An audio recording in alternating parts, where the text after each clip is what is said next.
Tell us how you go about choosing the material for a lieder recital such as you're singing in San Francisco. Well, I think most singers of art song have a basic repertoire that they can always grasp back to when they need material. But I try and learn about between 80 and 100 new songs each year. Wow. Well, I sing in London quite a bit, and in Wigmore Hall and St. John Smith Square, various places. And I can't repeat repertoire that I've done recently, and so therefore I always have to be learning new things, it's a healthy experience, and I enjoy doing it very much. I find composers that interest me, or composers that have some sort of relation to, let's say, an anniversary or such. For instance, Henry Purcell last year, and the upcoming Schubert anniversary. That's always fun to do, and it gets the audience more attuned to what's going on around them. Do you try and balance it out between certain kinds of songs, beneficial for the voice and don't strain the voice? Yes, one has to be careful as to how much energy one has for an entire evening. What I like to do is to include different languages. For instance, I'll very often include a Scandinavian group just because I love the song so much, and it's something that the audience probably doesn't have a chance to hear that much. I'm sure very few people have heard Sibelius here, or Edvard Grieg perhaps a little bit more, but Sternhammer, someone of that nature, Ture Rangström, all these composers that are not familiar in this country. You have a recording that came out a few years ago of Lieder by Wolf and Strauss. Could you tell us a little bit about how you chose the material for that and about some of the songs on that recording? Well, that was sort of my debut solo lead recording. That was with Geoffrey Parsons, the late Geoffrey Parsons. And I was really a newcomer. I didn't really know what I was doing. I just knew what I liked. And in a way, I've sort of kept that all through my choosing a repertoire. I sing what I feel is suited to me, particularly the poems that appeal to me, and then the songs, obviously, that are suited to my voice. So that's how I went about that. I love the songs of Strauss and of Wolf particularly. I think they're very beautiful. Could you pick a couple of them from that recording that we'll play in a moment? I think from that particular recording, my very favorite is Morgen. And looking back in retrospect now, that was the last song that Geoffrey Parsons ever played in public before he died over a year ago. We did a concert, and in fact it was with me. We had a concert in Stockholm, and that was our last encore, and it's a very moving song, and I always associate that with Geoffrey. I've done it with him many, many times, and I find it almost impossible to sing now because I get myself so emotional about it. But that's a particularly nice one. Ständchen is also a very beautiful song. You've also recorded a number of discs of music by Schubert. Would you tell us a little bit about those? I was always quite afraid to approach Schubert. I mean, he's sort of like the holy composer when it comes to Liedgesang.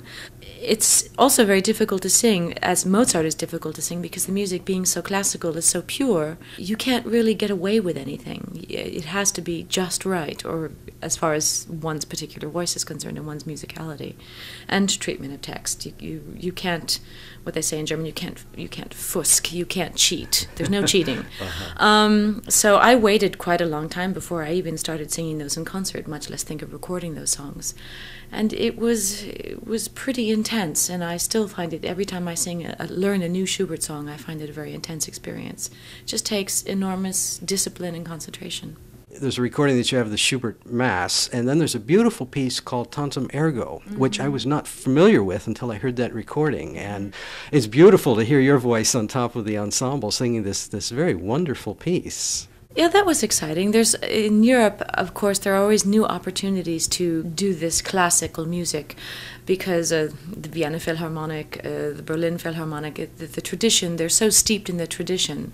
And it's very exciting to do it with these orchestras because, not that I know all that much about it, but they teach it to you as you go along with a wonderful conductor such as Claudio Abbado, who has really researched this music quite intensely.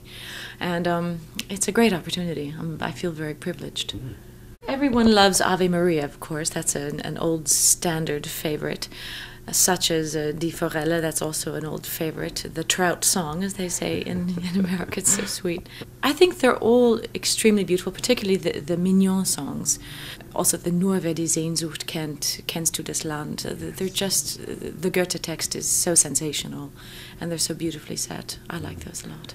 And Goethe would have nothing to do with Schubert during his lifetime. He thought he was an inferior. And Schubert had his troubles, just like everybody else. You sing both solo recitals as well as roles in opera. Do you prepare any differently for singing a solo recital as opposed to an opera? Singing a solo recital takes obviously a lot more concentration. You don't have a prompter. You have no one telling you what to do. Basically, the show is all up to you, which I find hugely gratifying. I much prefer singing recitals because I find it more interesting, the whole research, the learning of the songs. And again, you're in charge of the show. On the other hand, if it goes wrong, it's all your fault, so there's a lot of responsibility that goes along with it. I find it also incredibly necessary being a leader singer as well as an opera singer because it keeps the voice flexible. If I were to only sing opera, I don't have a very big voice, and one constantly pushes to be heard in big opera houses over orchestras, and singing lead brings you back to your real focused technique, and I find that very beneficial. Actually would be healthy for the voice then. I've just begun to teach, and I'm very adamant about getting these kids to sing lead in order to keep their voices flexible and young. Everyone sounds so old. You know, these 25-year-old kids, and they sound like they're 50 already, and there's no excuse for that.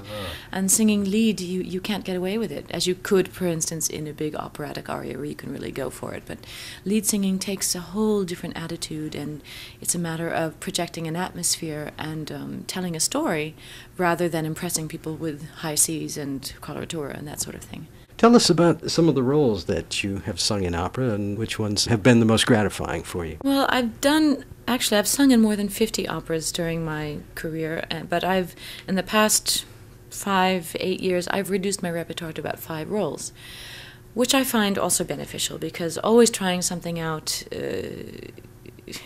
is tiring, time-consuming.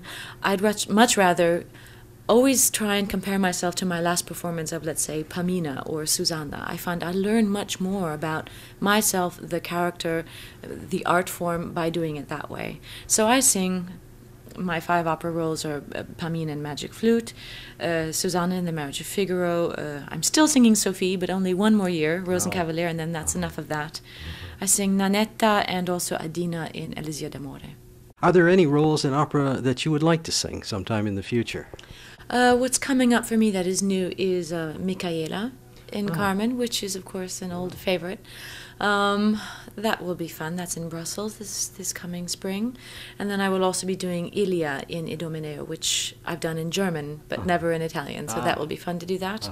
Something I'd like to do very much is Stenka in Arabella. I think I look like the girl being a little boy with my short hair and everything. I think that would be a very suitable role for me, and I look forward to doing that sometime. You mentioned just a moment ago that you had begun doing some teaching. Could you tell us a little bit about the kind of vocal training that you had, and if you have any pet theories of vocal pedagogy? Funnily enough, I didn't really study singing as far as operatic or lead singing was concerned in this country. I went to the University of New Hampshire and studied general music and played cello and sang in choruses and Renaissance groups and that sort of thing.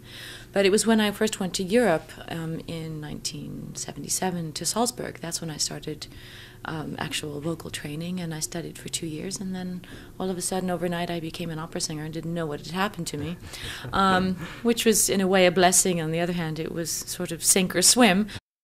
Do you have any upcoming recordings that are in the can, haven't been released yet, about to come out? I think the last one that is about to come out right now, Elijah has just come out with Robert Shaw.